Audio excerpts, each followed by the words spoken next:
주님께서 여러분의 목자로서 동행하여 주실 줄 믿습니다. 아버지, 그 목자이신 주님과 함께 평안한 삶, 은혜로운 삶, 구원의 삶을 누려가는 저와 여러분 되시기를 주님의 이름으로 축원합니다. 주신 말씀 가지고요, 우리를 회복시키시는 믿음의 모습이란 주제로 말씀 나누고자 합니다. 전 세계 모든 이들의 시선이 집중된 2026년이죠. 죄송합니다. 2026년 북중미 월드컵이 스페인의 승리로 마무리되었습니다. 특히 이번 월드컵 결승전에는요, 대회 역사상 최초로 하프타임 쇼가 진행되었습니다. 전 세계 이목이 집중된 만큼 수많은 유명 팝스타들이 이 화려한 볼거리로 무대를 장식했습니다. 그런데 오직 한 사람, 가수 저스틴 비버만은 달랐습니다. 이 다른 사람들은 화려한 퍼포먼스를 준비했는데 그는 수수한 옷차림에 기타 하나를 메고 무대에 올랐습니다. 그리고 전 세계 이목이 집중된 그 무대에서 모든 일상을 돌보시는 하나님을 찬양하는 곡 Everything Hallelujah를 불렀습니다.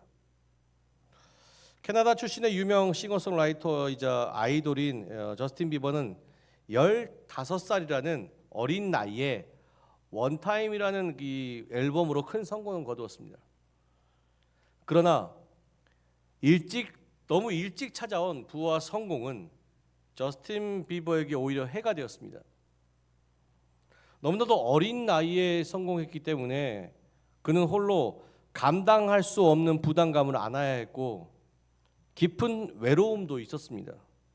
그리고 채워지지 않는 공허함으로 하루하루를 괴롭게 지냈습니다. 그는 결국 이 부담감과 외로움, 공허함을 달래기 위해 어린 나이에 술과 마약에 의존하게 되었고 결국 그것이 그를 고통과 절망의 늪으로 그의 삶을 이끌어가게 되었습니다. 훗날 저스틴 비버가 이 어린 시절, 그 시절을 회고하길 뭐라고 고백했냐면 죽음만이 유일한 탈출구였다.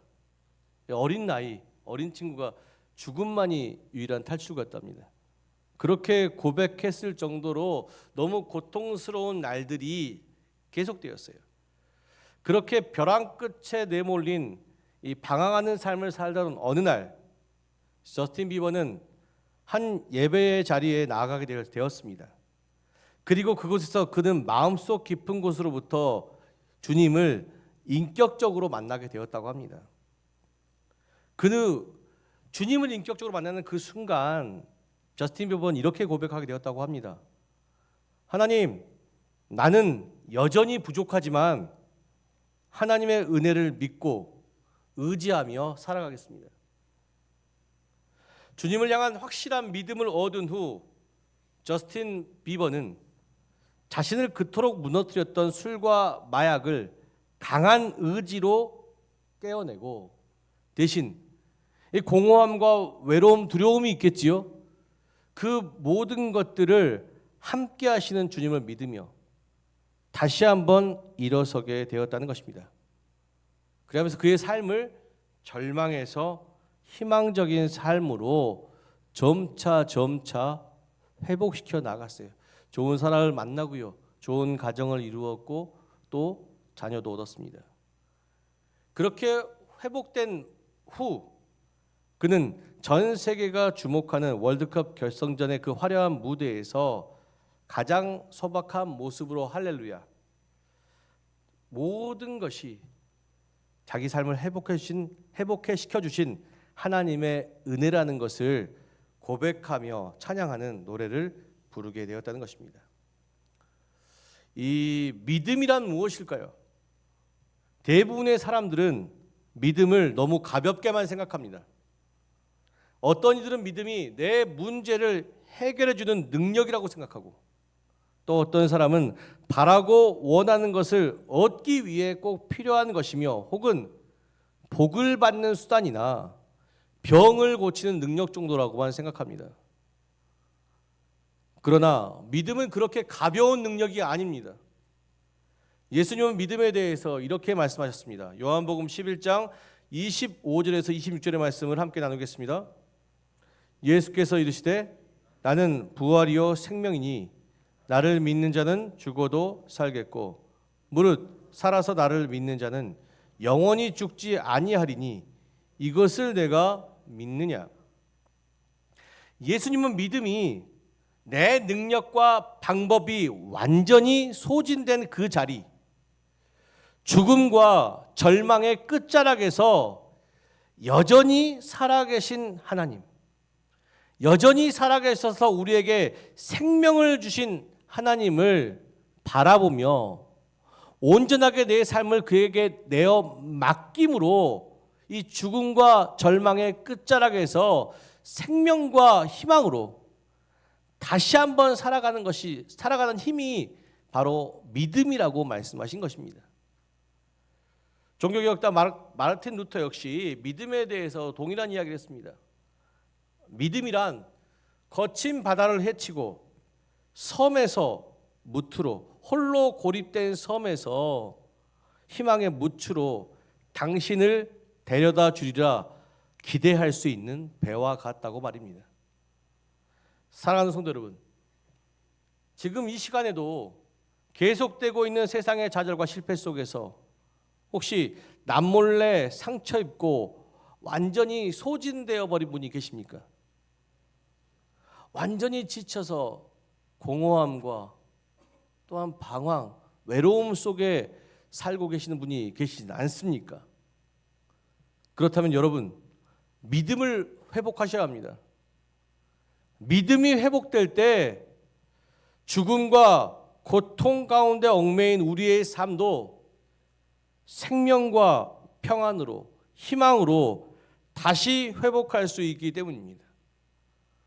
오늘 본문 역시 예수 그리스도를 믿는 믿음으로 고립된 죽음의 섬에서 자유한 생명의 무추로 삶이 회복되어진 두 사람의 이야기를 담고 있습니다.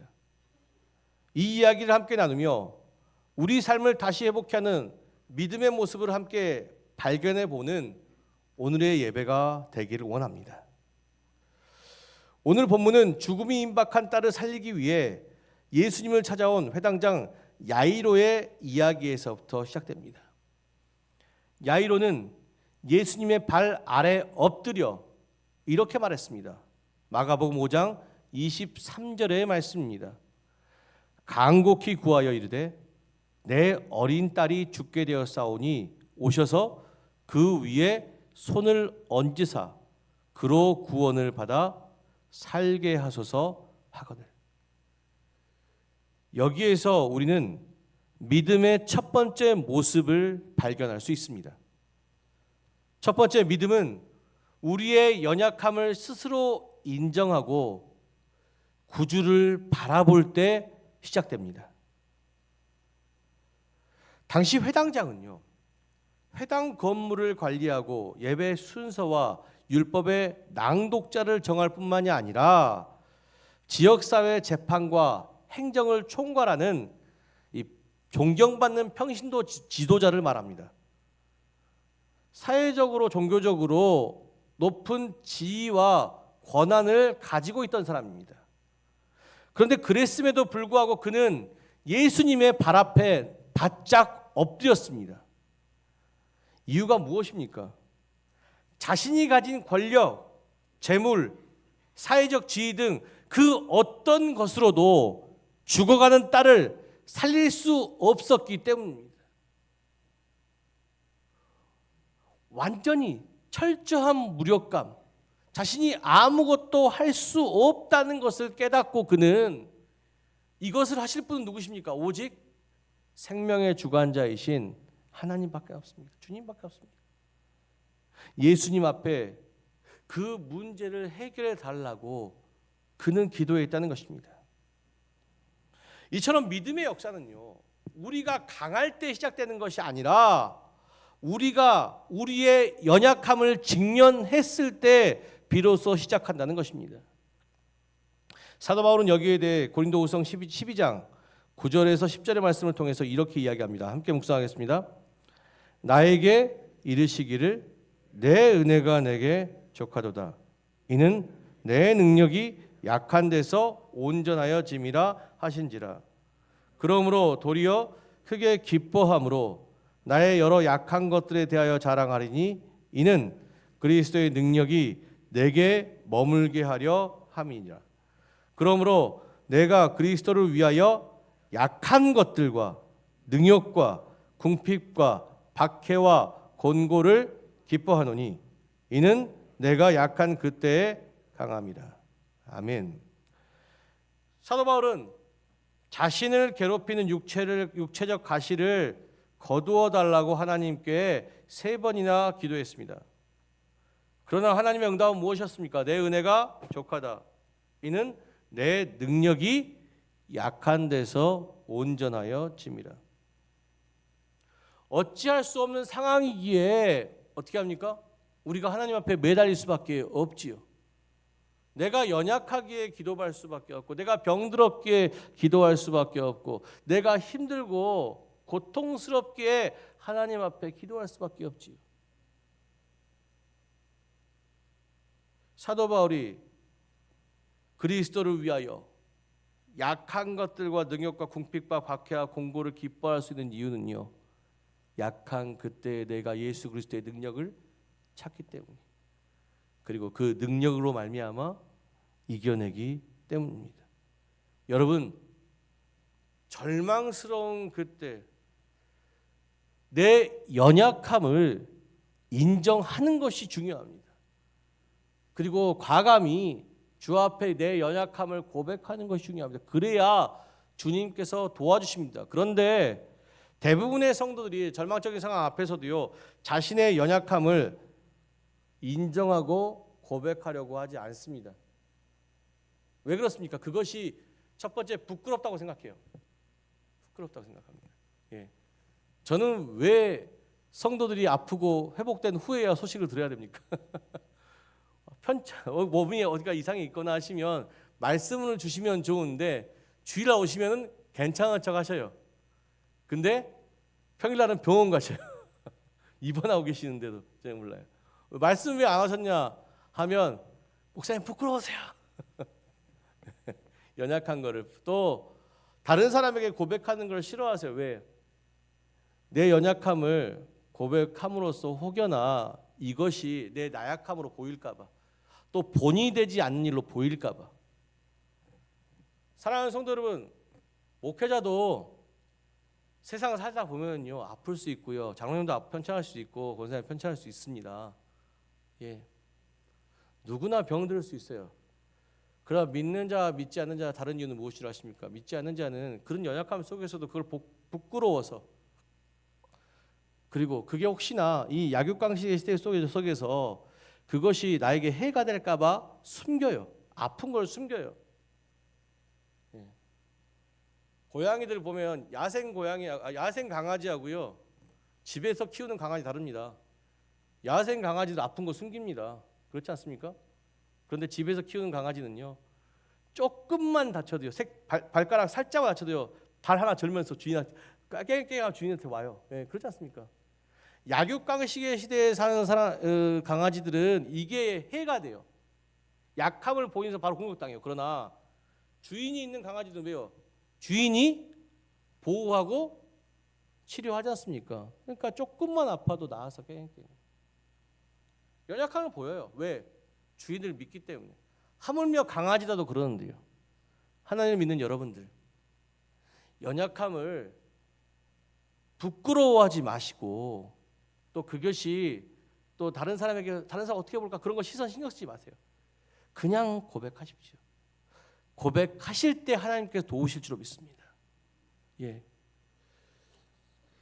한국의 대표적인 지성인이자 철저한 무신론자였던 고 이어령 교수, 여러분 아시죠? 그 역시 그가 쓴 지성에서 영성으로 한 책을 통해서요, 이러한 일들을 이렇게 고백한 바 있습니다. 냉철한 지성이자 무신론자로 하나님을 부인했던 그였지만, 갑작스러운 외손자의 죽음과 사랑하는 딸 고 이미나 목사의 암 투병, 그리고 그 딸의 시력 상실이라는 절망적인 상황 속에서 아무것도 할 수 없는 무력한 아버지였다고 자신을 고백했습니다.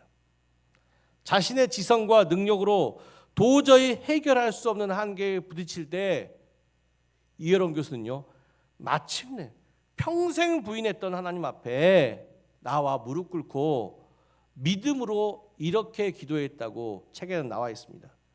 기도의 내용을요, 책 그대로 전달해 드리겠습니다. 하나님, 이 찬란한 빛과 아름다운 풍경, 생명이 넘치는 이 세상 모든 것을 당신께서 만드셨지 않습니까? 그런데 왜 당신의 딸인 미나에게서 그 빛을 거두어 가려 하십니까? 기적을 내려달라고 기도하지 않겠습니다. 우리가 살아서 하늘과 별, 하늘의 별, 지상의 꽃을 보는 것이, 그리고 사람의 가슴에서 사랑을 보는 것이 바로 기적이 아니면 무엇이겠습니까? 매일매일 우리는 당신께서 내려주시는 기적 속에 삽니다. 그러니 기적이 아니라 당신께서 주신 그 기적들을 거두어 가시지 말기를 진실로 기도합니다. 만약 미나가 어제 본 것을 내일 볼 수 있고 오늘 본 제 얼굴을 내일도 볼 수 있게만 해주신다면 저는 남은 생애를 주님께 드리겠습니다. 얼마나 애절하고 아름다운 기도입니까? 세상 밖에서는 뭐 냉철한 지성인이자 무신론자였지만, 위대한 학자였지만 그 딸, 계속되는 고난 앞에 아들이 죽었잖아요. 그리고 암에 걸리고요. 또 점점 더 시력이 저하되고 있는 그 딸 앞에서 아무것도 할 수 없는 자신의 모습을 발견하게 되었어요. 자신이 가진 지식도, 자신이 가진 재물도, 자신이 가진 그 무엇도 이 딸을 살릴 수 없다고 깨달은 이어론 교수는 마침내 자신의 연약함을 고백하고 이 모든 삶이 하나님의 은혜였다는 것을 다시 한번 고백하며 이 기적을 우리 딸이 계속해서 경험할 수 있게 해달라고, 눈을 볼 수 있게 해달라고 그렇게 기도한 것입니다. 그리고 이 기도 후에 놀랍게도 그 미나의 딸의 눈이 나아졌고 이어론 교수는 온누리교회 하영재 목사님께 세례를 받았지요. 문제는 세례 이후예요. 그렇게 내게난 지성인으로서 하나님은 없다고 말했던 그 지성인이 세례를 받으니까 몇몇 사람들이 비난하고 조롱하기를 이 땅의 지성은 죽었다라고까지 말을 했어요. 이어론 교수를 여러 번 비난했죠. 그러나 고 이어론 교수가 대단한 것은 무엇입니까? 그런 말들에 개의치 않고 생명을 다하는 그날까지 하나님의 살아계심과 도우심을 증언하는 예수의 증인이 되었다는 것입니다. 사랑하는 성도 여러분, 내 무력함과 연약함을 인정하는 것을 두려워하지 마십시오. 예수님은 딸의 죽음 앞에서 무기력하고 두려움에 사로잡힌 회당장 야이로에게 후에 말하잖아요. 그죠? 딸이 죽었는데 뭐하러 예수께 매달려요? 사람이 와서 그 얘기 하지 않습니까? 그 회당장 야이로에게 이렇게 말씀하십니다. 본문 36절 말씀 함께 보겠습니다. 예수께서 그 하는 말을 곁에서 들으시고 회당장에게 이르시되 두려워하지 말고 믿기만 하라 하시고, 두려워하지 말고 믿기만 하라. 내 한계와 철저한 연약함에 마주할 때 필연적으로 찾아오는 감정은 두려움과 절망입니다. 야이로 역시 딸이 죽었다는 소식 앞에 무력감과 두려움에 사로잡혔습니다.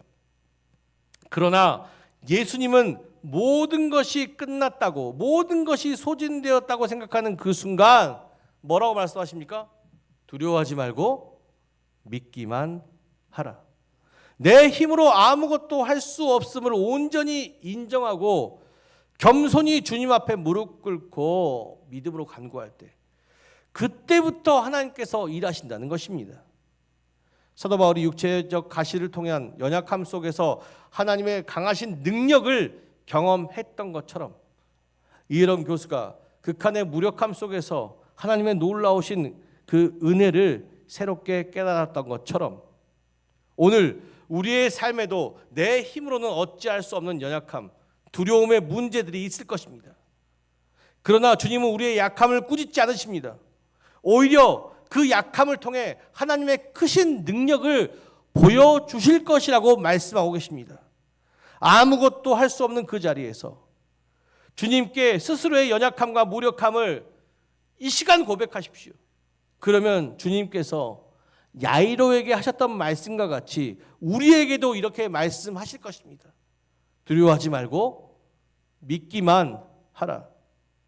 이 따뜻하고 강력한 음성이 우리를 다시 한번 일으켜 세워 주실 줄로 믿습니다. 우리에게 능력이 있는 것이 아니라 주님께 능력이 있습니다.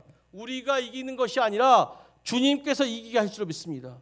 우리가 이루는 것이 아니라 주님께서 이루어 주실 줄로 믿습니다. 다시 한번 일어서십시오.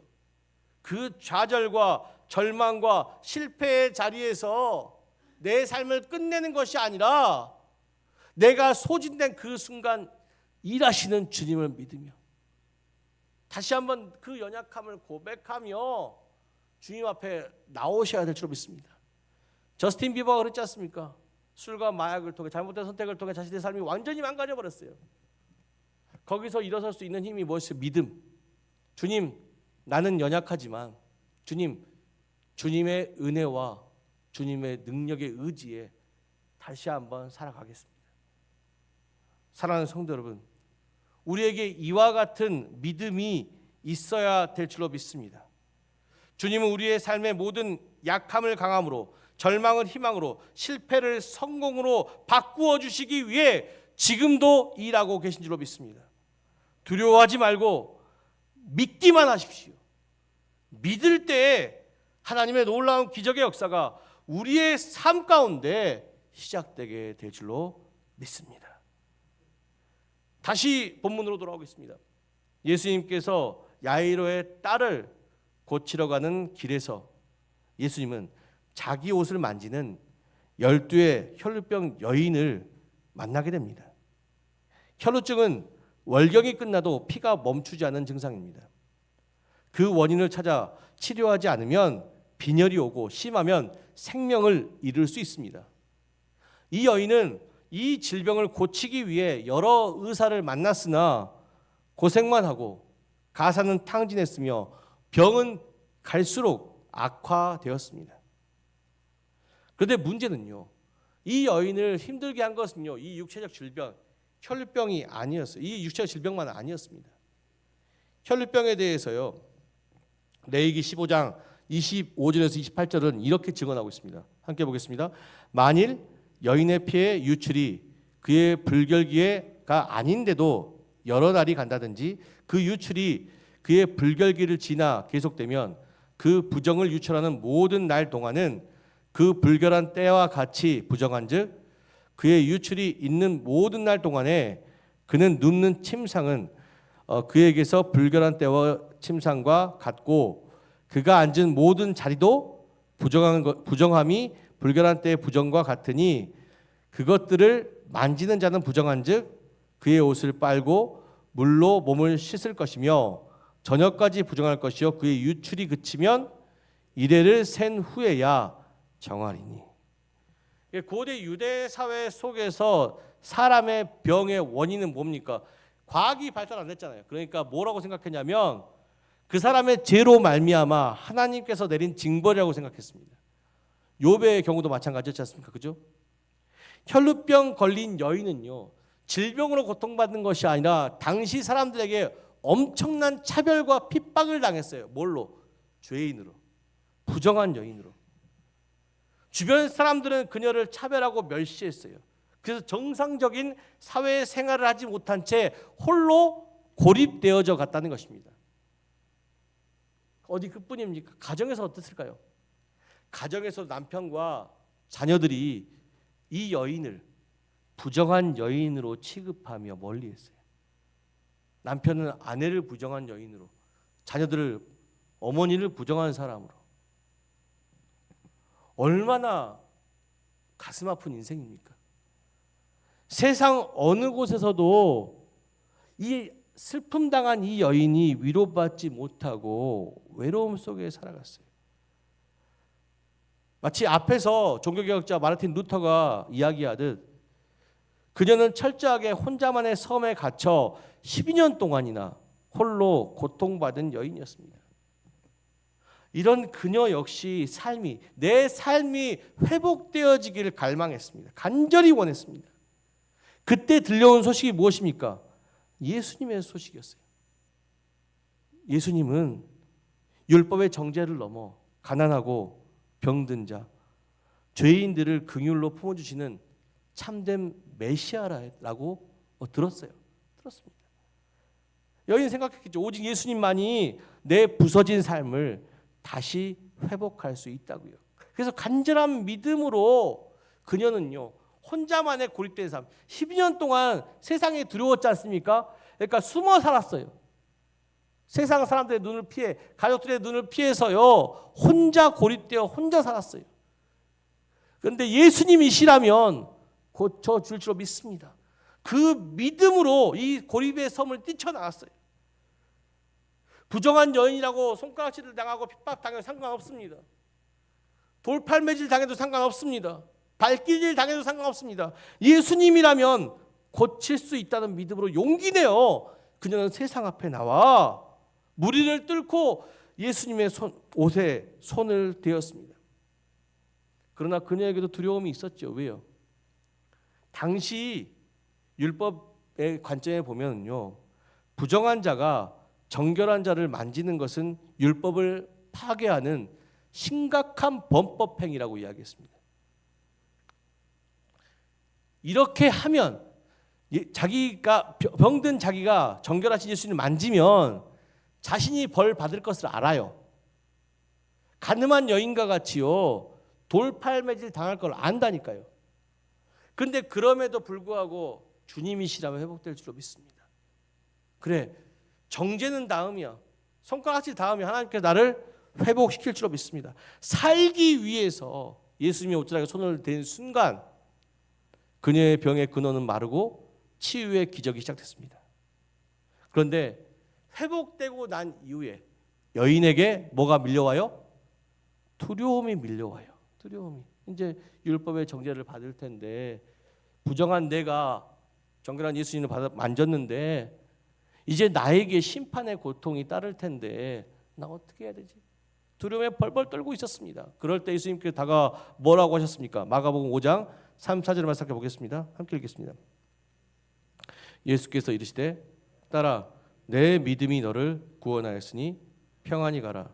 내 병에서 놓여 건강할지어다. 신약 성경을 통틀어서 예수님께서 여자에게 딸이라고 지칭한 것이 이 본문이 유일합니다. 이 본문이. 예수님은 당시 부정하다고 여겼던 혈루병 여인을 딸이라고 부르셨습니다. 이는 단순히 예수님의 옷자락을 부여잡고 혈루병이 회복된 것을 넘어서 용서받지 않을 죄인도 예수 안에서 죄사함을 얻고 이제 구원받은 존재로서 다시 살아갈 수 있다는 것을 의미하는 것입니다. 여기에서 우리는 믿음의 두 번째 모습을 발견할 수 있습니다. 두 번째 믿음은 우리를 향하신 그분의 사랑을 믿고 담대히 그분 앞에 나오는 것입니다. 혈루병을 앓던 여인이 오직 예수님만이 자신을 고칠 수 있다는 절박한 믿음 하나로 그분의 옷자락을 부여잡았습니다. 이것이 심판받을 일이라는 것을 알면서도 우리도 그렇지 않습니까? 하나님 앞에 누구나 우리는 죄인일 뿐입니다. 우리가 하나님 앞에 서면 심판받아 마땅한 존재입니다. 그런데 우리가 하나님 앞에 섰습니다. 무엇 때문에 설 수 있었습니까? 그것은 긍휼하신 예수님의 마음이 존재했기 때문입니다. 두려움을 감수하면서도 우리가 하나님 앞에 감히 이렇게 설 수 있었던 것은 긍휼하신 하나님의 마음, 그렇죠? 사랑에 대한 신뢰가 있었기 때문에 지금도 우리가 감히 예수의 이름으로 하나님 앞에 설 수 있습니다. 히브리서 4장 15절에 16절의 말씀은요, 이것을 이렇게 증언하고 있습니다. 함께 보겠습니다. 우리에게 있는 대제사장은 우리의 연약함을 동정하지 못하실 리가 아니요 모든 일에 우리와 똑같이 시험을 받으니로되 죄는 없으시니라. 그러므로 우리는 긍휼하심을 받고 때를 따라 돕는 은혜를 얻기 위하여 은혜의 보좌 앞에 담대히 나갈 것이니라. 우리 대제사장인 예수 그리스도의 본질은 사랑이라고 말씀하십니다. 우리가 그분을 십자가에 못 박는 순간에도 그분은 우리를 저주하지 않고 끝까지 사랑하셨습니다. 우리가 구원받은 이유는 무엇입니까? 우리의 행위가 아닙니다. 우리는 여전히 죄인이지만 변함없는 사랑으로 그가 우리를 대신해서 십자가에서 죽으셨기 때문입니다. 사랑하는 성도들은 세상이 비난할지라도요, 주님은 여러분을 비난하지 않으세요. 사랑으로 품어 주실 줄로 믿습니다. 저스틴 비버가 그러지 않습니까? 어린 나이에 찾아온 화려한 성공의 이면, 그 이면에는 알코올과 마약 중독이라는 통제불능의 삶이 있었어요. 세상은 그를 여전히 비난했어요. 그의 가족조차도 그를 비난했습니다. 어디서나 위로받을 수가 없어요. 실패한 인생, 손가락질을 받은 인생, 저주받은 인생. 오직 했으면 죽음만이 삶의 타출고라고 생각했겠습니다. 그런데 세상에 오직 한 사람, 예수님만 달았습니다. 예수님은 저스틴 비버가 예배당 앞에 다가올 때 그를 따뜻히 안아주시며 너는 내 아들이다 말씀해 주셨어요. 그러니까 저스틴 비버가 이야기하지 않습니까? 주님, 지금 여전히 나는 연약한 존재, 연약한 죄인이지만 내가 살 수 있는 것은 하나님의 은혜로 말미암아 지금도 살아갈 수 있습니다. 그 은혜로 말미암아 술과 마약을 이겨내고 새로운 삶을 살기 위해 지금도 노력하고 있다는 사실이.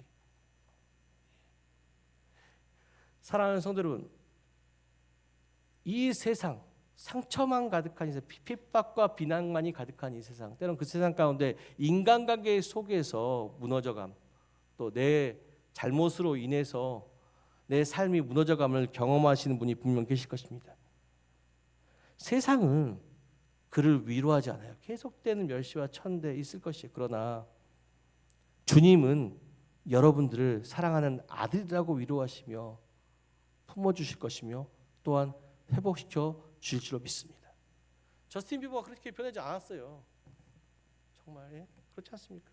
나는 여전히 부족하지만 하나님의 은혜를 믿고 의지하며 살아갑니다. 나는 죄인 중에 괴수이지만 내가 사도인 것은 하나님의 은혜로 말미암은 것입니다. 세상은 여전히 내 잘못된 선택으로 한 내 모습 때문에 나를 비난하고 조롱하지만 하나님, 나는 하나님께서 나를 내 아들이라 말씀하시는 것을 믿습니다. 저도 그런 일들을 경험해 본 적이 있습니다. 계속 말씀드리지만 한 집사님 계셨지요. 근데 그 집사님 알코올 중독이었어요. 싸움꾼이셨고 세상 가운데 손가락질 받고 가족들한테 외면당했던 집사님이세요. 근데 그 집사님이 이렇게 주님을 염려했어요. 너는 내 아들이다. 분명 그 집사님도 마음에 상처가 가득해서 술을 마시고 그것을 화로 표현했었는데 아무도 그 마음을 위로해 주지 못했습니다. 그런데 그 집사님이 주님을 만나는 그 순간 큰 위로를 받았어요. 이런 나도 사랑하시는 주님. 세상에는 싸움꾼이고 세상에는 알코올 중독자였던 이런 나도 내 자녀라고 말씀하시는 주님. 그 주님을 진정한 아버지로 모시는 그 순간 그 집사님은 알코올을 끊고 화가 나면 욕을 안 하세요. 입술을 앙당 물고 성경 말씀을 묵상하며 그것을 이겨냈어요. 처음에 주변에서 믿지 않았죠. 그런데 1년, 2년, 3년, 4년 그렇게 오랫동안 그렇게 사시니까 주변에서 먼저 가족들이 우리 아버지 예수 믿고 변화되었다고, 그리고 세상에서 저 어르신이 예수 믿고 변화되었다고. 사랑하는 성도 여러분, 우리는 그렇게 살아가야 할 줄 믿습니다. 여러분, 우리가 즐겨 부르는 찬송가 305장 나 같은 죄인 살리시는 작사가 존 뉴턴 목사님이 그랬습니다. 그 역시 악령 높은 노예 상인이었어요. 수많은 아프리카 사람들을 착취하고 죽음으로 내모는 끔찍한 범죄를 저지르며 부를 축적했음에도 그는 자신이 무슨 죄를 지었는지 알지 못한 채 당당하게 살았습니다. 그런데 그가 어느 날 아프리카 노예선을 타고 고향으로 돌아가던 어느 날 큰 항해 중에 거대한 폭풍우를 만나게 되었습니다. 죽음의 공포를 마주하면서 그 순간 그는요, 그의 삶을 돌아보며 그의 죄를 알게 되었어요. 사랑하는 성도들, 죽음 앞에서는요, 우리가 우리의 죄를 깨닫게 될 수밖에 없습니다. 우리의 잘못들을. 그리고 그 절체절명의 순간 속에서 그는 어린 시절 어머니께 들었던 성경 말씀을 떠올리며 회개하며 자신도 모르게 이렇게 기도했다고 합니다. 주여, 우리에게 자비를 베푸소서. 그렇게 기도하는 그 순간 놀랍게도 폭풍은 잠잠해졌고 생명을 건진받고 난 이후에 그는 노예 상인이라는 그 직업을 과감하게 버리고 복음을 전하는 이 목회자로서 살면서 자신의 이 경험을 시로 썼어요. 그것이 나 같은 죄인 살리신, 나 같은 죄인 살리신 주 은혜 놀라와 잃었던 생명 찾았고 광명을 얻었네. 그 노래입니다. 예. 사랑하는 성도 여러분, 주님은 여러분을 사랑하십니다. 여러분이 어떠한 절망과 죄악 가운데 있을지라도, 지금 후회하는 삶을 살고 있을지라도, 세상이 여러분들을 무시하고 세상이 여러분들을 핍박하고 세상이 여러분들을 괄시하고 손가락질할지라도 주님은 여러분들에게 사랑하는 내 아들아, 사랑하는 내 딸아 말씀하시며 주님 앞에 나와 회복하라고 말하고 있습니다. 그러니 여러분, 자신의 연약함으로 인한 과거의 실패나 죄악 가운데 얽매여 상처받거나 고통받는 삶을 살지 마시고 히브리서 4장 16절의 말씀과 같이 그분의 긍휼하심과 또한 사랑만 있으세요? 아니지 않습니까? 그분의 도우심, 그분이 우리의 삶을 새롭게 만들어 주실 줄로 믿습니다. 예, 그분의 도우심을 믿으며 담대하게 무릎 꿇고 기도하십시오. 믿음으로 기도할 때 하나님께서 여러분들 품어주시고 또한 새로운 삶을 살 수 있도록 여러분들에게 힘을 도와주실 것을 믿습니다. 사랑하는 성도 여러분, 우리 삶에 내 힘으로는 어찌할 수 없는 절망과 두려움의 순간들이 예고 없이 찾아올 때가 있습니다. 때로는 철저한 무력감에 빠지기도 하고 오랜 고통 속에 홀로 고립되기도 합니다. 그러나 오늘 예수님은 벼랑 끝에 선 우리에게 분명히 말씀하십니다. 두려워하지 말고 믿기만 하라. 사랑하는 성도 여러분, 고통의 자리에 계시지 마시고요, 내 연약함을 있는 그대로 주님 앞에 내려놓고 끝까지 날 사랑해 주신 주님, 나에게 사랑하는 아들이라 딸이라 불러주신 그 주님을 붙잡으며 다시 한번 일어서십시오. 하나님께서 이기게 하시고 하나님께서 이루게 하실 것을 믿습니다. 이번 한 주간 세상의 거센 풍랑과 문제 앞에서도 두려움 대신 오직 주님만을 바라보는 믿음으로 도전을 시작하시기 원합니다. 우리가 두려워하지 말고 믿기만 할 때 주님은 우리의 절망을 희망으로, 상처를 생명으로 온전히 회복시켜 주실 것을 믿습니다. 이 말씀을 붙잡고 각자의 일상 속에서 다시 일어나 살아감으로 주 안에 있는 회복과 승리의 기적을 함께 경험하는 복된 한 주간의 삶이 되기를 주님의 이름으로 간절히 축원합니다. 기도하겠습니다. 사랑과 은혜가 풍성한 주님, 우리의 연약함과 무력함을 아시는 주님, 오늘도 각자의 자리에서 홀로 감당하기 버거운 짐을 지고 이 자리에 나온 은혜의 성도들을 긍휼히 여겨 주시옵소서. 야이로처럼 절망 앞에 무릎 꿇게 하시고 혈루병 여인처럼 두려움을 넘어 담대히 주님의 옷자락을 붙잡게 하여 주시옵소서.